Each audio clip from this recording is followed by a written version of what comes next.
Download करें जनमत Haryana app. प्रदेश में 27 दिसंबर को पंचकुला, अंबाला, सोनीपत नगर निगम सहित रेवाड़ी, धारूहेड़ा, उकलाना और सांपला स्थानीय निकायों के चुनाव होने जा रहे हैं, जिसमें बीजेपी जेजेपी गठबंधन और कांग्रेस सिंबल पर चुनाव लड़ने जा रहे हैं। वैसे तो इनेलो ने भी घोषणा की थी कि वो मेयर सहित स्थानीय निकायों के चुनाव में हिस्सा लेगी, लेकिन अब इनेलो ने अपना स्टैंड बदल लिया है। इनेलो ना तो मेयर पद के लिए अपना उम्मीदवार उतारने जा रही है और ना ही अलग अलग वार्डों में अपने प्रत्याशी उतारेगी। इनेलो ने निकाय चुनावों के बहिष्कार का ऐलान किया है, जिसकी बड़ी वजह इनेलो ने दिल्ली के अलग अलग बॉर्डर्स पर चल रहे किसान आंदोलन को बताया है। अभय सिंह चौटाला ने कहा कि इनेलो पार्टी नगर निगम, परिषद और पालिका के चुनावों का बहिष्कार करेगी। उन्होंने कहा कि इनेलो ने यह निर्णय केंद्र और प्रदेश की सरकार द्वारा अन्नदाता पर किए जा रहे अत्याचारों के खिलाफ लिया है। देश और प्रदेश की बीजेपी सरकार जिस तरह से किसानों की अनदेखी कर रही है, वह बेहद ही दुखदायी और निंदनीय है। खासकर हरियाणा प्रदेश की बीजेपी जेजेपी गठबंधन सरकार ने पहले किसानों को मंडियों में नमी के नाम पर लूटा, फिर अन्नदाता की फसल को एमएसपी से कम दाम पर खरीद कर लूटा। आज पूरे देश का किसान एकजुट होकर कृषि कानूनों को वापस लेने की मांग को लेकर आंदोलनरत है, लेकिन बीजेपी सरकार के मंत्री उन्हें आतंकवादी और देशद्रोही कहकर अपमान कर रही हैं। इनेलो नेता ने कहा कि प्रदेश की भाजपा गठबंधन सरकार ऐसे समय में चुनाव करवाने जा रही है जब देश के अन्नदाता को अपनी मांगों को लेकर धरने पर बैठे हुए 18 दिन हो गए हैं।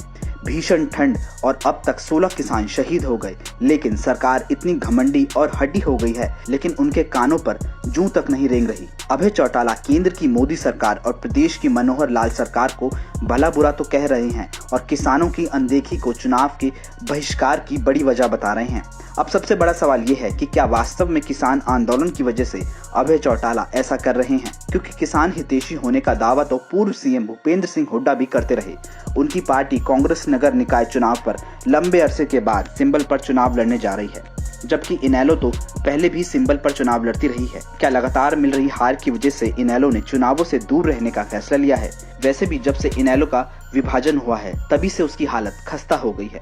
जींद उपचुनाव में शुरू हुआ हार का सिलसिला बड़ौदा उपचुनाव तक जारी रहा। शहरों में तो इनेलो का आधार ही नहीं, अब तो गाँव में भी पार्टी हाशिए पर पहुंच गई है। महीना भर पहले हुए बड़ौदा उपचुनाव में इनेलो उम्मीदवार 5000 वोट भी हासिल कर पाए। विधानसभा में भी इनेलो से सिर्फ अभय चौटाला ही विधायक रह गए। इनेलो के मौजूदा हालात को लेकर भूपेंद्र सिंह हुड्डा ने चुटकी लेते हुए कहा था कि अगर अभय चौटाला खुद को किसानों का नेता मानते हैं तो फिर विधानसभा से वो इनेलो से अकेले विधायक क्यों रह गए। भले ही मान लिया जाए कि शहरी क्षेत्रों में इनेलो शुरू से ही कमजोर रही है, लेकिन उकलाना नगर पालिका में ग्रामीण मतदाता अच्छी संख्या में है और वो इनेलो का किसी वक्त में गढ़ भी रहा है, तो वहां पर क्यों वो चुनाव लड़ पाने की हिम्मत नहीं दिखा पा रहे। क्या उकलाना को अभय ने जेजेपी के लिए छोड़ दिया है? गढ़ी, सांपला, किलोई विधानसभा सीट से भी इनेलो ने भूपेंद्र सिंह हुड्डा के सामने ब्राह्मण उम्मीदवार को चुनाव मैदान में उतारा, जिसका सीधा फायदा हुड्डा को हुआ। बड़ौदा उपचुनाव में भी इनेलो ने सबसे कमजोर उम्मीदवार को मैदान में उतारा। क्या इनेलो ने रोहतक बेल्ट में हुड्डा के आगे समर्पण कर दिया है? क्यों अभय चौटाला ने हुड्डा परिवार के प्रति सॉफ्ट रुख अपनाया हुआ है? वैसे भी इस वक्त अभय सिंह का मुख्य लक्ष्य जेजेपी को खत्म करना रह गया है। हो सकता है इसके लिए वो आने वाले वक्त में हुड्डा से भी हाथ मिला सकते हैं।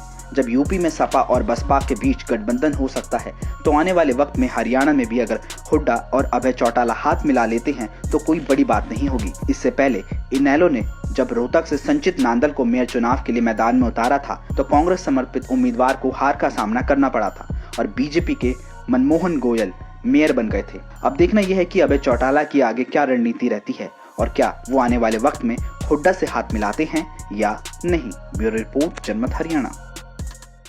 राजनीति के आगे, राजनीति के पीछे, हर हलचल को जानने के लिए हमारे YouTube चैनल जनमत हरियाणा को लाइक करें, सब्सक्राइब करें और अपडेट रहने के लिए बेल आइकन दबाना ना भूलें। देखते रहें जनमत हरियाणा, सच के अलावा कुछ भी नहीं।